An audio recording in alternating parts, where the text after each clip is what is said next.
I've always wondered how hard it would be to be totally self-sufficient when it comes to food. And when I think about food, I think of supermarkets. For the next 4 weeks, that's all going to change.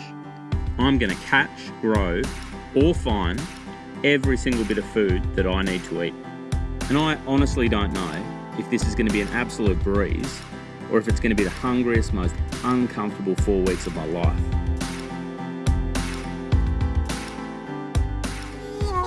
After catching seafood for the first couple of days, the rest of week 1 really had its ups and downs.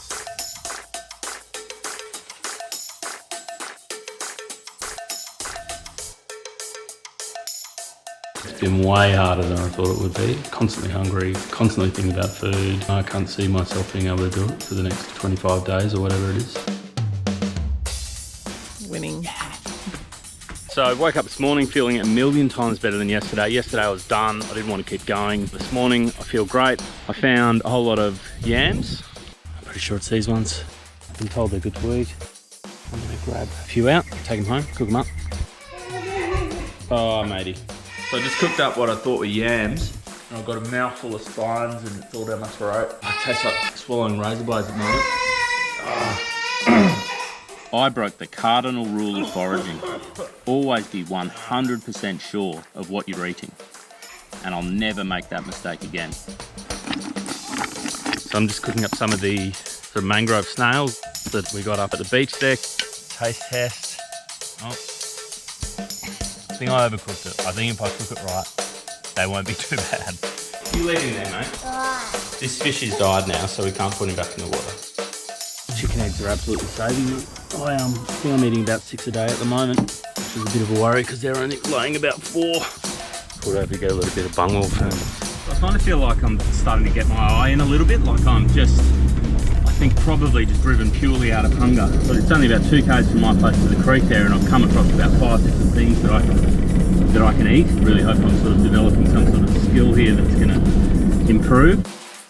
So it's the moment of truth time for the weigh-in. I feel like I've lost a bit of weight. My gut's not sticking out as much as it once was. Ooh, quite a lot to lose a week. That was week 1. Okay, so this week I'm just going to try and live on what's on my block here. So 10 acres, fair bit of bush, mostly eucalypt forest. If last week was tough, I think this week could be tougher because there's no more seafood. So yeah, it's going to be a challenge, but I'm looking forward to it. I think I've detoxed off all the bad things. I'm feeling good, onwards and upwards. I could probably live on garden veggies this week, but self-sufficient meat production is something I'm really keen to explore. I especially like the idea of eating things like goats and rabbits, because you're taking a pest out of the environment and getting meat at the same time. I was hoping to learn to hunt, but because of COVID-19 restrictions, I'm going to try to live off the pests right here in my backyard. Enter cane toads. I've been looking online and there are people who cook and eat their back legs. I'm up for trying them, but first I'm going to check with an expert to make sure I can do it without being poisoned. And now, I've just got to catch one. Okay, I've had a quick look under here. There's a toad under there, so I'm going to catch it. Ugh. I hate cane toads. They're disgusting. So this grosses me out totally. Oh, there's a toad in there. Dinner. Got away. I squealed when I went to pick it up and it got away. But there'll be heaps around tonight, so I'm going to jump in the car and just go for a drive down the driveway and should be able to pick one up. I only need 1 cane toad to start with, but if this works out, then there'll be a lot more on the menu. Oh, cane toad out here. Oh, got him. He's escaped in the car. Oh, shit. Billy, leave him. Leave him. Oh, got him again. Hey. Got him in a bucket for the night, just with some water in it, so he'll be nice and comfortable in there. And yeah, I'll check him out tomorrow. All right, so the idea of eating it, frankly, it seems so wrong. I can't even describe it. just goes against every single thing that I've ever been taught or have grown up with. But there are people in the Northern Territory and they've posted recipes online, they show them eating it and they seem to be okay. So I'm going to contact a professor from UQ, Rob Capon, who's an expert in cane toad toxicology. Alrighty, hi Rob. So people are cooking and eating cane toads. I've come across them online, they cook up the back legs. Is there a safe way to eat a cane toad? My advice would be no. Right. It's not a safe way to eat a cane toad. So people who are eating the back legs, it's a bit of sort of roulette if they're going to get poison or not.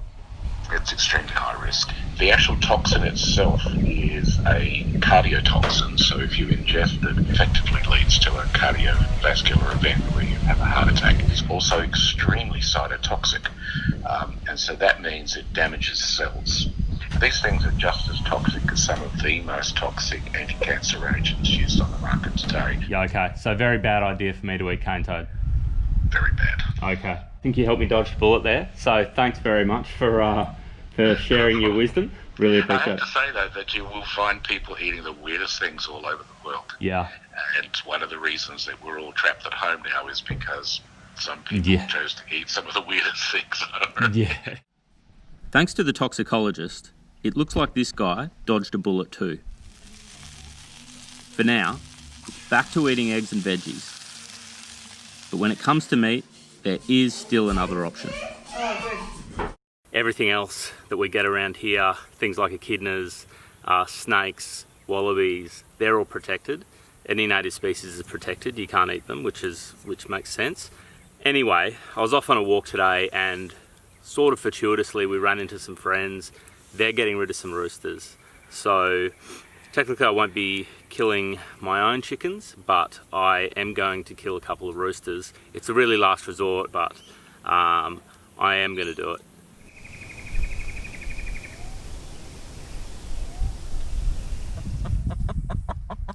I don't like killing things. I just really don't like doing it. But I also feel like if I'm going to eat chicken or any other meat, I need to be able to kill the animal, go through that process. I think if I can't do that, then I shouldn't be eating meat. I've got a guy coming over from Ipswich. He's a guy called Stephen who does lots of chickens, and he's going to show me how to do it really quickly, as humanely as possible. If it goes well, then it's probably something I'll continue doing. If it's really horrific, then I don't know, I could become a vegetarian, but we'll see how it goes. G'day Stephen. How are you? Not too bad, how are you? I've got these two roosters. Oh. So you reckon the killing cones is the most humane way to do it? And that's what I've researched. Yeah. That's what I found. Yeah. You can actually see when they go in there upside down, they're relaxed. Yep. They're sort of comforted by the killing cone. Yep. So it was tough for you, the first couple you killed? Absolutely, yeah. First two actually nearly come to tears doing it. It was pretty hard. Yeah. I looked at the positive side of doing that. There's, you know, what they've eaten, how they've been watered, how they've been treated. So they have a good life up until their last day? Yeah, that's it. Just a homemade plucker. Oh yeah? Yeah, this was an old washing machine. Yeah, so I just took all the insides out and I've put some nipples in it. Yep. Before it's my turn, Stephen's going to show me how it's done. If you get the cut right, Yep. you're not going to feel it. Okay. When you're ready for me to go, I'll go.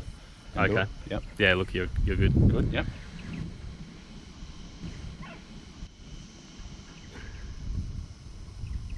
It's a lot quicker than I thought, and it's a lot less sort of violent, I suppose. That's it. Chicken's being processed. Yep.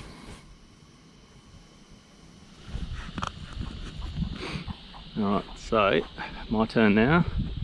Feeling kind of a little bit sick with nerves, but it's got to be done. Alright, Chucky.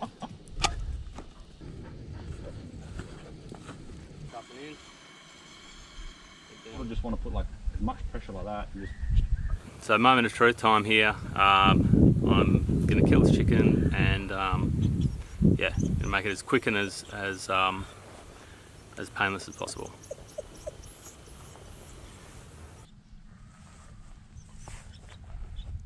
Alright.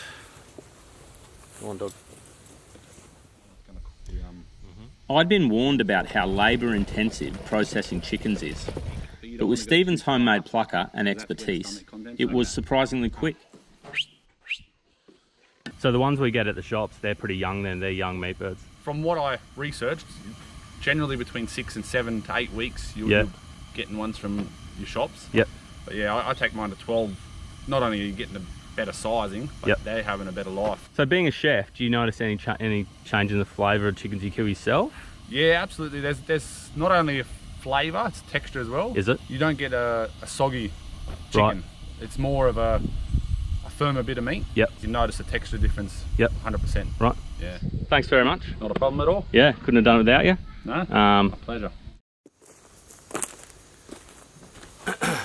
All right, so that's it. It's all done. It wasn't nice to kill them, but I was surprised actually at how quick it was. Yeah, I think we really minimised any pain that they could have possibly gone through. Now, having got that chicken that looks like one you'd buy from the shops, if I put the two side by side, I appreciate the one that I've actually killed and processed a lot more than one that I would have just picked up off the shelf. Also, we didn't waste anything, despite the kind of emotion of having to kill it. If I'm going to eat chicken meat, then I think that's the right thing to do. So I think I'll keep doing that in future.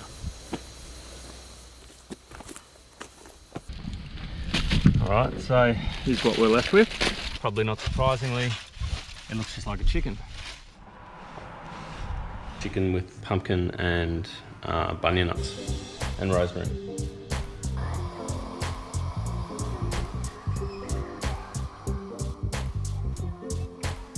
Chicken? Pizza. Oh. Well, I felt sad to kill a chicken. As soon as it was processed, I couldn't help looking forward to dinner. Get some token greens. Bit of lettuce. That's a lot of food. Yep. I'm growing. What do you reckon? Looks alright. That's an amazing meal. Pretty good. I think that's the best meal you've had though. Oh yeah, by far. This is the most thing that resembles a meal. Yeah. Something that we'd usually have. Alright, here's the taste test. Tastes exactly like chicken. Who'd have guessed it? It's good. Thanks, Rooster.